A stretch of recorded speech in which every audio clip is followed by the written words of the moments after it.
Herkese merhaba, kanalıma hoş geldiniz. Bu videomda sizlerle elimde görmüş olduğunuz ünlü markaya ait çantanın yapılışını paylaşacağım. Yapılışı gayet kolay. Toplamda 56 tane motiften oluşuyor, parçadan oluşuyor. Daha sonra bunları birleştirme yapıyoruz. Ben ilmek yürütme yaparak birleştirdim. Dilerseniz sık iğne tekniğiyle de birleştirme yapabilirsiniz. Daha da böyle birleştirme noktam belli olsun diyorsanız sık iğne yaparak da birleştirme yapabilirsiniz. Dediğim gibi toplamda 56 tane motifimizi örüp geliyoruz parçamızı. Daha sonrasında birleştirme yapıyoruz. Önde baktığımızda 5 tane var. Bunların yönünü değiştirip yerleştirme yapıyoruz. Yan kısmında ise bakın 2 tane var. Yine 4 sıra boyunca kullandım.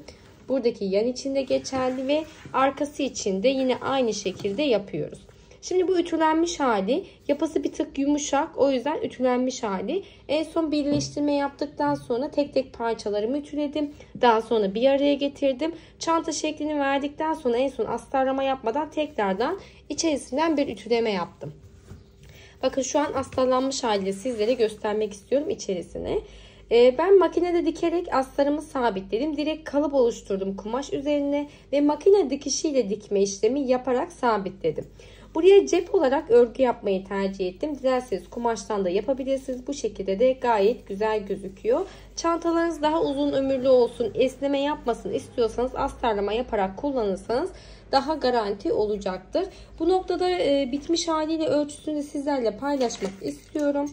Bakın şöyle öndeki yanlarla beraber ölçtüğümüzde yaklaşık 45 santim, uzunluğunu, genişliğini ölçtüğümüzde ise tabana kadar 29 santim ölçüsünde tamamlamış olduk. Video içerisinde ayrıntılı bir şekilde bahsediyor olacağım. Videoyu beğenmeyi, yorum yapmayı ve kanalıma abone olmayı unutmayın lütfen. Instagram'da takip etmiyorsanız açıklama kısmına link bırakıyorum. Tıklayıp takip edebilir. Orada yaptıklarınızı beni etiketleyerek paylaşabilirsiniz. Şimdi beraber yapılışına geçelim. Öncelikle kullanacağım malzemelerden bahsetmek istiyorum. Bu proje için kağıt iplik kullanıyorum. Kilogram halinde satılan iplerden tercih ettiğim için herhangi bir marka belirtemiyorum. Bunların da elinize alıp eğer dokunma şansınız ya da deneme şansınız olursa birazcık böyle orta kalınlıkta yumuşak yapıda ipler seçebilirsiniz. Diğer türlü ince yapıda olduğunda bir tık sert oluyor ve örmekte zorlanıyorsunuz. Benimki yumuşak dokuda bir ip olduğu için rahatlıkla örme işlemimi gerçekleştirebildim. Dediğim gibi herhangi bir markaya ait bir ip olmadığı için marka belirtemiyorum. Videonun sonunda ne kadar kullandığımdan da bahsediyor olacağım. 3,5 numara tığ kullanıyoruz. Siz de kendi ipinize göre uygun tığ numarasıyla başlangıç yapabilirsiniz.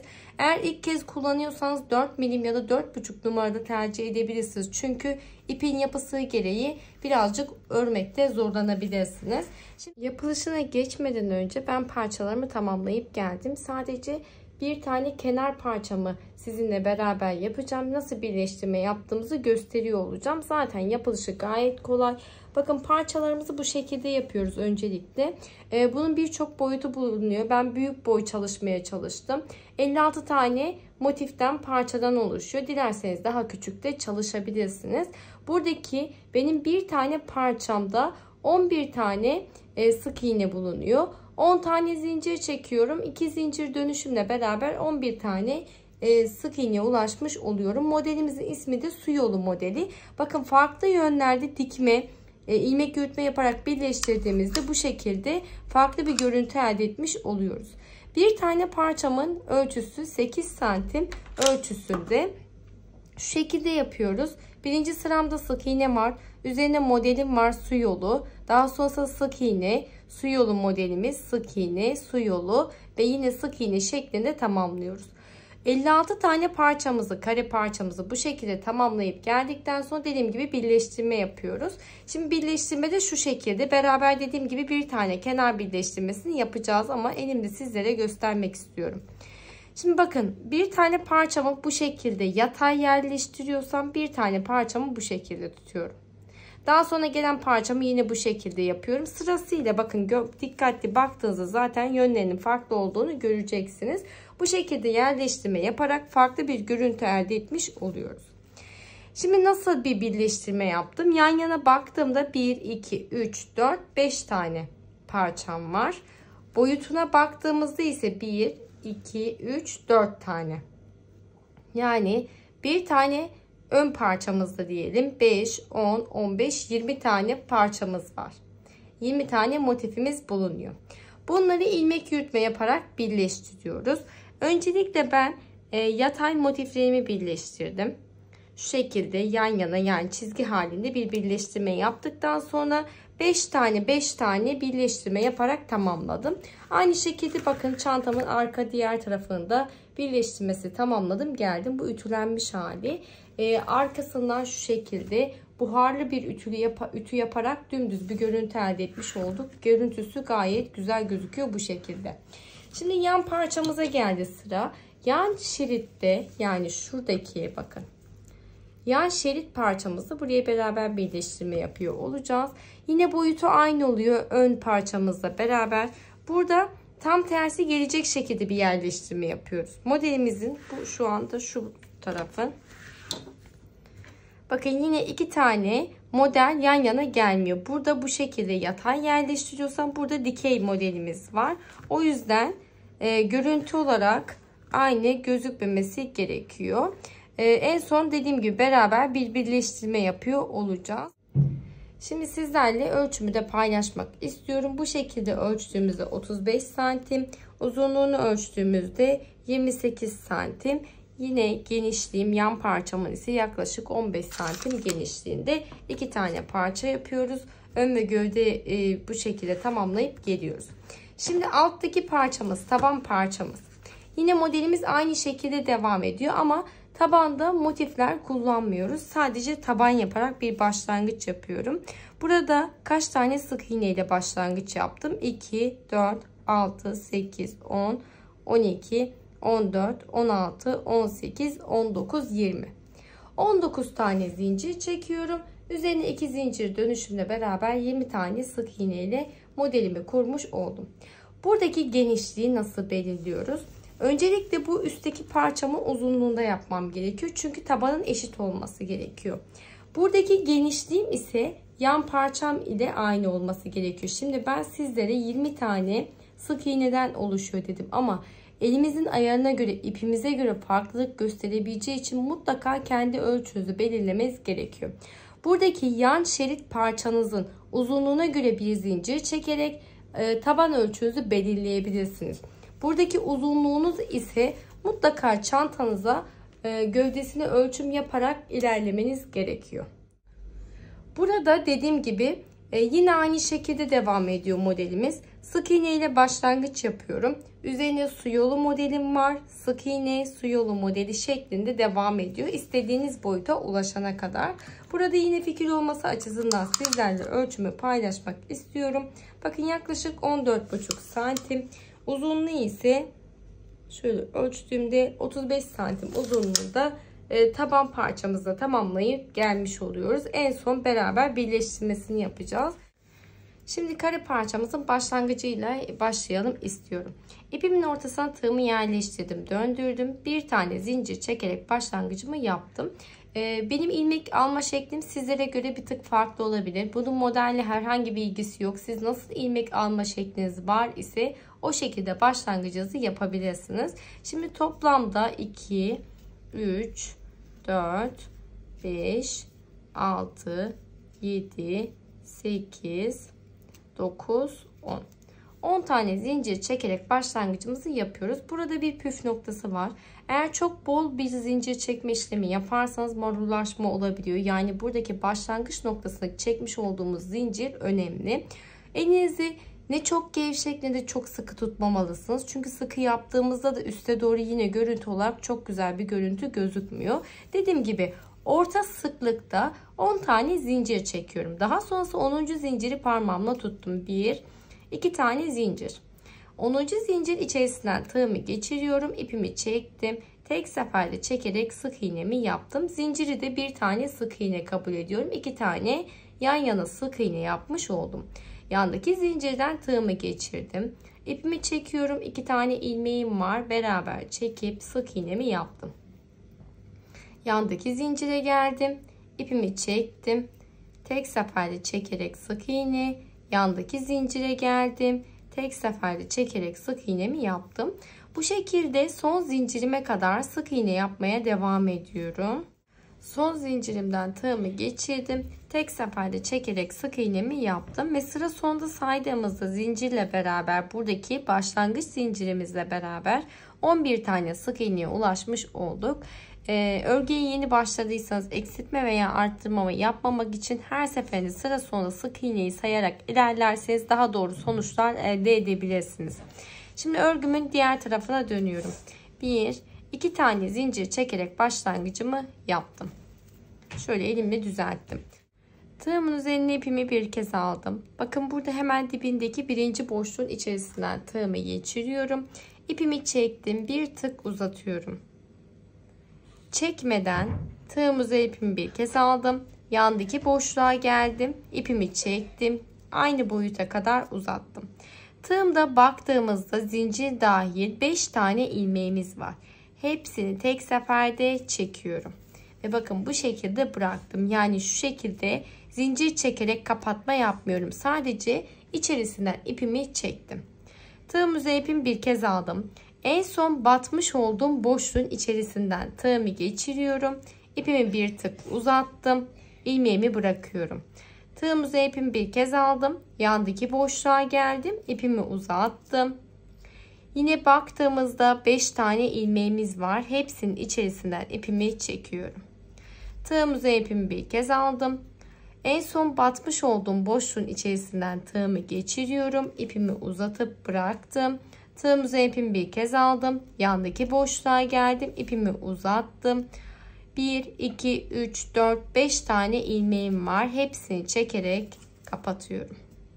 Zincir çekmiyorum. Tığım üzerine ipimi bir kez aldım. En son batmış olduğum boşluktan tığımı geçiriyorum. İpimi çektim.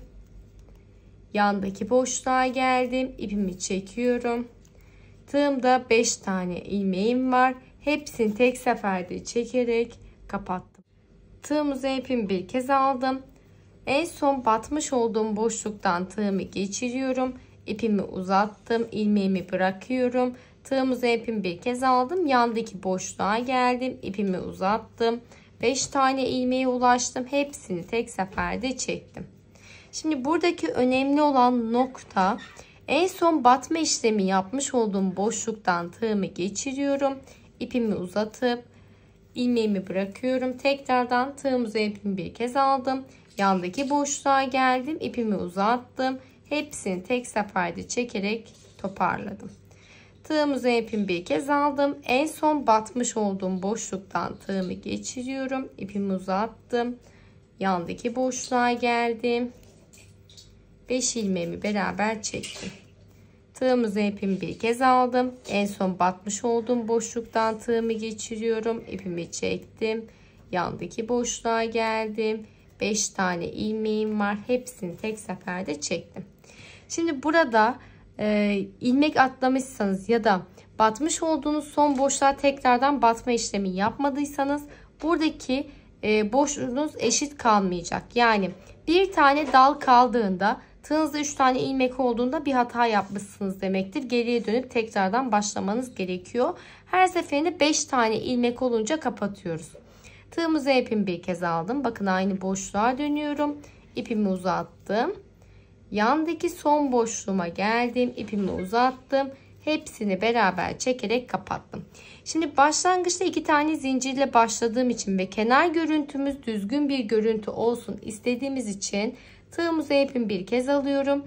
İkinci zincirin tepesinden tığımı geçirdim ve 2 seferde çekerek ikili trabzanımı yaptım ve bu şekilde ikinci sıramızı tamamlamış olduk. Modelimiz örgümüzün ön tarafından daha net gözüküyor. Şimdi 3. sıraya geldiğimizde yine sık iğne yapıyoruz. Bir tane zincir çektim. Dibindeki boşluktan tığımı geçirdim. İpimi tek seferde çekerek sık iğne. Yandaki boşluğa geldim. Sık iğne. Yandaki boşluğa geldim. Sık iğne. Bu şekilde her boşluğa bir tane sık iğne yaparak sıra sonuna kadar devam ediyorum. Şimdi sıra sonundaki son boşluğumdan tığımı geçiriyorum. Tek seferde çekerek sık iğnemi yaptım. Ve yine saydığımda bakın zincir dahil 2, 4, 6, 8, 10, 11 tane sık iğneye ulaşmış oldum sıra sonunda. Üçüncü sıramı tamamladıktan sonra örgümün diğer tarafına dönüyorum. Yine modelimizi yapıyoruz. 1, 2 tane zincir çekerek başlangıcımı yaptım.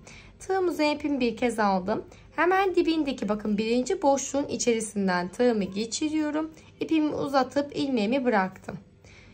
Yandaki boşluğa geldim. İpimi uzatıp ilmeğimi bıraktım. 5 tane ilmeğim var. Hepsini tek seferde çektim. Tığımızı ipimi bir kez aldım. Son batmış olduğum boşluğa dönüyorum. İpimi uzattım. Yandaki boşluğa geldim. İpimi uzatıyorum. Hepsini tek seferde çekerek toparladım. Tığımızı ipimi bir kez aldım. Yandaki boşluğa geliyorum. İpimi çektim. Yandaki boşluğa geldim. 5 tane ilmeğim var. Hepsini tek seferde çekiyorum. Sıra sonuna kadar bu şekilde devam edelim. Son boşluğumdan tığımı geçiriyorum.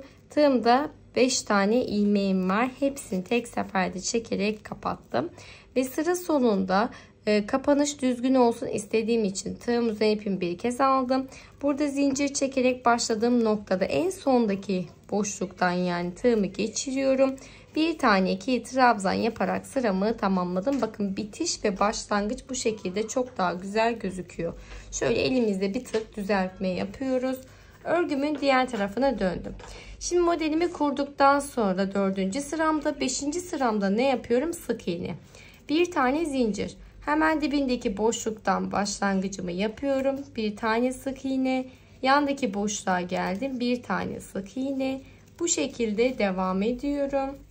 Sıra sonundaki son boşluğumdan tığımı geçirip bir tane sık iğne yaparak 11 tane sık iğneye ulaşmış oldum sıra sonunda. Daha sonrasında örgümün diğer tarafına dönüyorum. 1, 2 tane zincir. Tığımızı ipimi bir kez aldım. Hemen dibindeki boşluktan tığımı geçirdim. İpimi bir tık uzatıp bırakıyorum. Tığımızı ipimi bir kez aldım. Yandaki boşluğa geldim. Uzatıp bıraktım. 5 tane ilmeğim var. Hepsini tek seferde çekerek toparladım. Tığımızı ipimi bir kez aldım. En son batmış olduğum boşluktan tığımı geçiriyorum. İpimi uzattım. Tığımızı ipimi bir kez aldım. Yandaki boşluğa geldim. 5 tane ilmeğim var. Hepsini çektim. En son batmış olduğum boşluğa geliyorum. İpimi uzattım. Yandaki boşluğa geldim.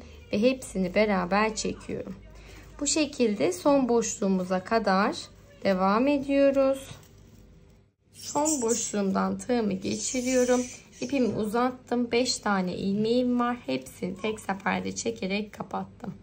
Ve en son boşluğum için tığımızı ipimi bir kez aldım. Burası aslında bir zincir çekerek dönüş sağladığım nokta. Zincirin içerisinden tığımı geçiriyorum. Ve bir tane iki trabzan yaparak sıramı kapattım. Örgümün diğer tarafına geldim. Modelimizden sadece 3 sıra boyunca yapıyoruz ama en son sıra başlangıçta sık iğne başladığımız için sık iğne ile bitirmemiz gerekiyor.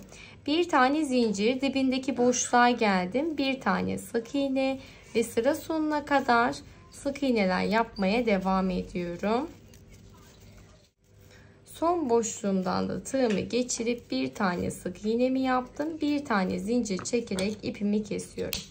Şimdi kare parçamızı bu şekilde tamamlamış olduk. Dilerseniz daha da büyük, daha geniş yapıda olsun isterseniz başlangıçtaki zincir sayınızda arttırma yapmanız gerekiyor. Modelimiz hep aynı şekilde devam ediyor. Şimdi istediğimiz kare miktarına ulaşana kadar bu şekilde devam edip geliyoruz. Şimdi parçalarımızı tamamlayıp geldikten sonra sıra geldi birleştirmeye. Nasıl bir birleştirme yapıyoruz? Bir tane parçamız normalde bu şekilde yatay kullanıyoruz.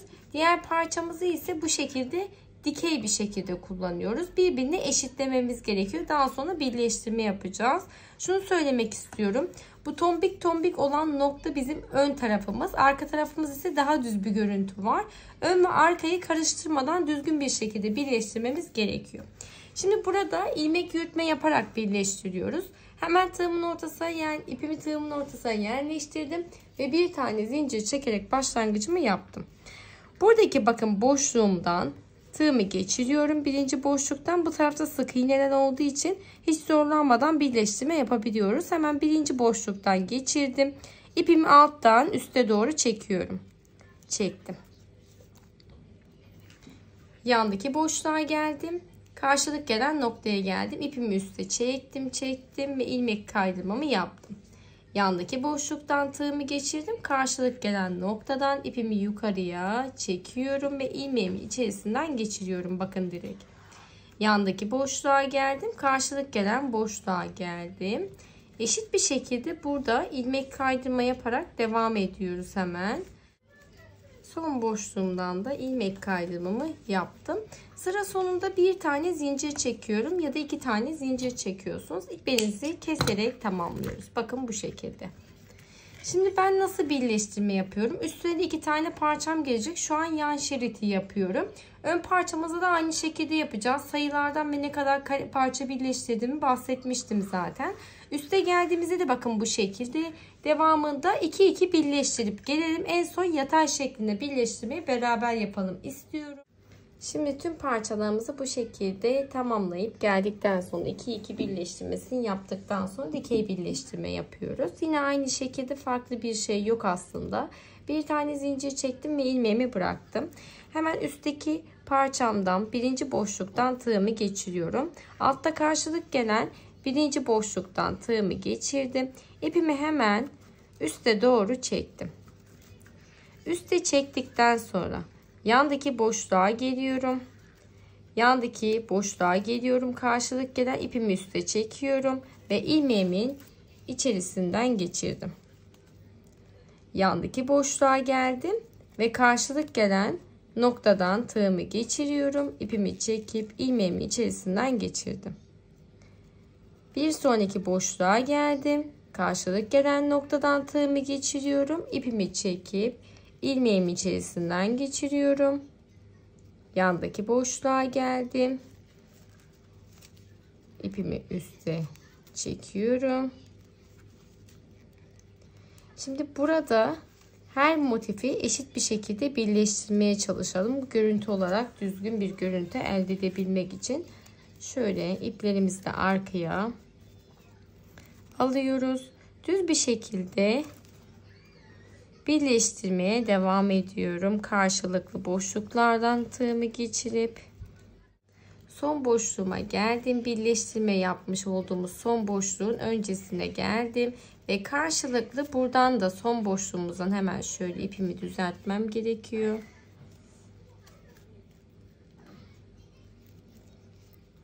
Şimdi buradaki bir tane motifimin son boşluğuna kadar gelmiş oldum. Birleştirme öncesindeki. Hemen buradan tığımı geçiriyorum. İpimi üste kadar çekip birleştirmemi tamamladım.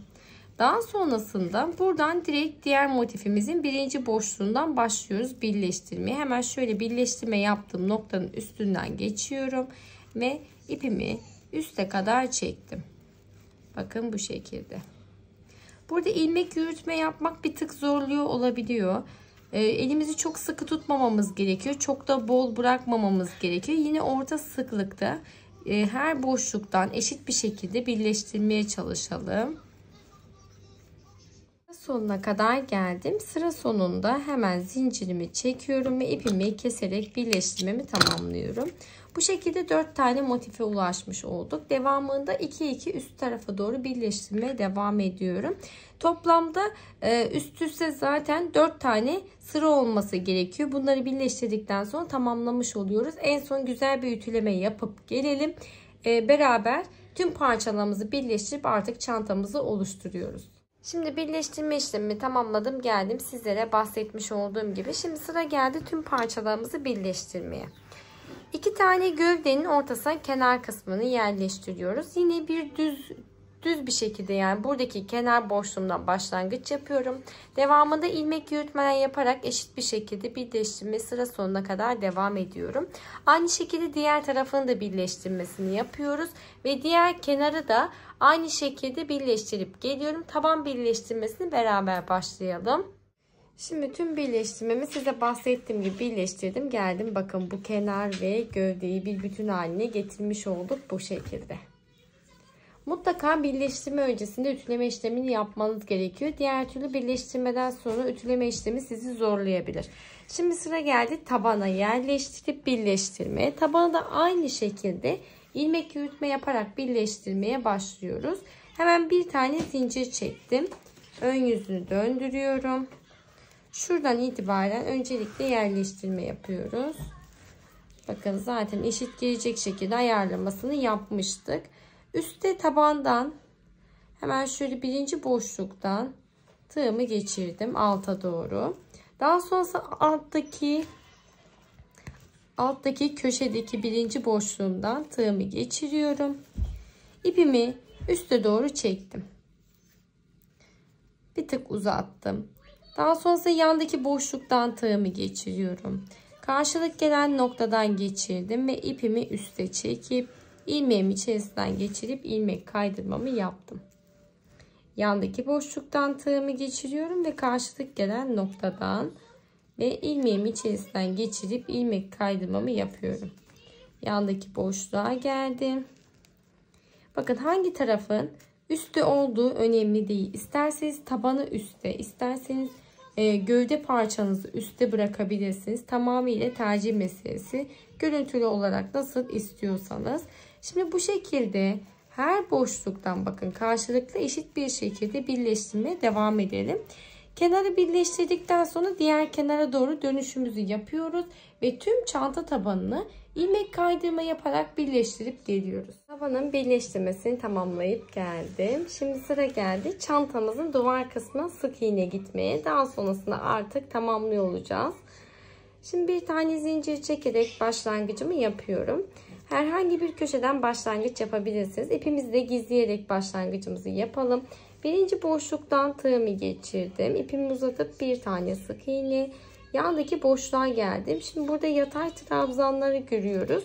Buradaki yatay trabzan içerisine 2 tane sık iğne yaptım. Daha sonraki boşluğuma geliyorum. Bir tane. Bir sonraki boşluğuma geldim. Bir tane. Yatay sık iğnenin yatay trabzanın içerisine geldiğimde ise 2 tane sık iğne yaptım. Şöyle bir bakıyorum. Devam ediyorum. Yandaki boşluğa geliyorum. Sık iğnenin olduğu noktaya bir tane sık iğne. Yatay trabzanın içerisine geliyorum. 2 tane sık iğne. Tek sık iğnemin içerisine geldim. Bir tane sık iğne elimizle düzeltelim. Hemen birleştirme kısmına atlıyorum. Bir sonraki parçamıza geçişimi yaptım. Bir tane sık iğne. Burası zincir olan nokta olduğu için her boşluğa bakın bir tane sık iğne yaparak geçişimi sağlıyorum. Şimdi burada önemli olan düz bir görüntü elde etmemiz gerekiyor. Eğer marullaşma olursa yani şöyle elimizle ara ara düzeltip bakmamız gerekiyor. Marullaşma olursa buradaki sık iğne sayısını azaltmamız gerekiyor. Yani yatay trabzanların içerisine 2 tane sık iğne yapıyorum ama baktık ki marullaşma oluyor. Bir tane sık iğneye düşürmemiz gerekiyor. Burada tamamıyla elimizin ayarına göre farklılık gösterebilir. Şimdi yandaki motifime geçiyorum. Bakın bağlantı noktasına herhangi bir işlem yapmadan yine yatay trabzanın içerisine geldim. 2 tane sık iğne. Sık iğnenin olduğu noktaya geliyorum. Yatay trabzanın içerisine 2 tane sık iğne yaparak devam ediyorum. Hep bu şekilde devam ediyoruz ta ki başlangıç noktamıza kadar. Sıra sonuna kadar geldim. Son boşluğuma bir tane sık iğnemi yaptım. Ve buradaki birinci boşluğumdan tığımı geçiriyorum. İpimi çekip ilmeğimi içerisinden kaydırma yapıp ilmek yürütmemi yapıyorum. Bu şekilde sıramı bağlamış oldum. Şimdi son bir kez yandaki boşluktan tığımı geçiriyorum. İpimi çekip ilmek yürütme.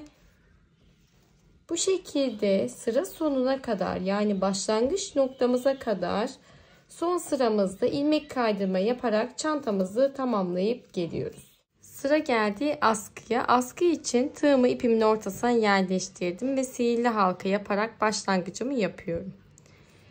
Bir tane zincir çektim ve halkanın içerisine döndüm. 1 2 3 4 5 6 7 zincirle beraber 8 tane ikili trabzana ulaşmış olduk. Daha sonrasında ipimizi örgümüzün arkasına çekerek halkamızı kapatıyoruz. Sıkı bir şekilde kapatalım halkamızı. Ben orta boşluk noktası genişleme olmasın diye sabitleme yapıyorum. Dilerseniz arada yürütme yaparak da gizleyebilirsiniz. Hemen şöyle küçük bir düğümleme yaptıktan sonra ilmeğimi, tığımı aldım. Ve birinci boşluktan tığımı geçirdim. Bir tane sık iğne yaparak başlangıcımı yaptım. Yandaki boşluğa geliyorum. Bir tane sık iğne. Yandaki boşluğa geliyorum. Bir tane sık iğne. Bakın bu şekilde her boşluğa bir tane sık iğne yaparak dönerek devam ediyoruz. Bir süre sonrasında yuvarlak bir görüntü oluşacak. Yukarıya doğru toparlama olacak. Bakın bu şekilde. Başlangıç noktasını bir tık zorlayabiliyor dönüş esnasında ama onun sonrasında dediğim gibi kolaylıkla dönerek istediğiniz askı uzunluğuna ulaşana kadar devam edip geliyoruz. Askı için yeterli uzunluğa ulaştıktan sonra hemen sizlere burada ölçümü söylemek istiyorum.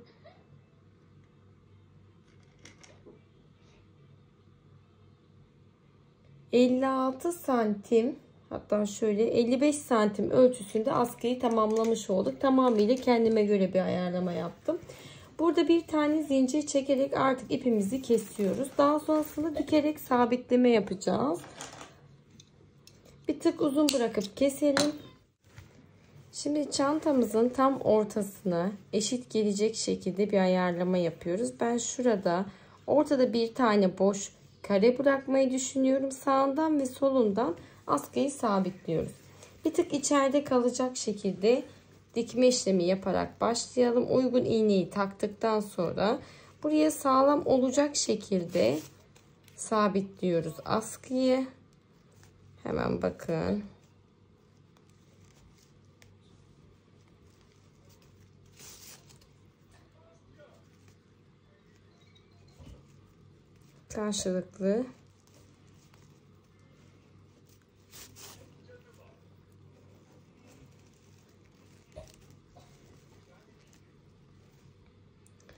Karşılıklı iğneyi geçirebildiğimiz her boşluktan geçirerek sağlam bir şekilde askıyı buraya sabitleyip geliyorum. Aynı şekilde diğer tarafı da sabitleyelim. Askının dikme işlemini tamamladım, geldim. Sizlere bahsettiğim gibi bakın görüntü olarak bu şekilde gözüküyor. Diğer askıyı da aynı şekilde tamamlayıp geliyoruz ve daha sonra sabitlemesini yapıyoruz. Çantamız bu kadar. Astarlama yaparsanız daha uzun ömürlü olacaktır ve esneme yapmayacaktır. Ben de sonradan astarlama yapmayı düşünüyorum. Videoyu beğenmeyi, yorum yapmayı ve kanalıma abone olmayı unutmayın lütfen. Bir sonraki videoda görüşmek üzere. Hoşça kalın.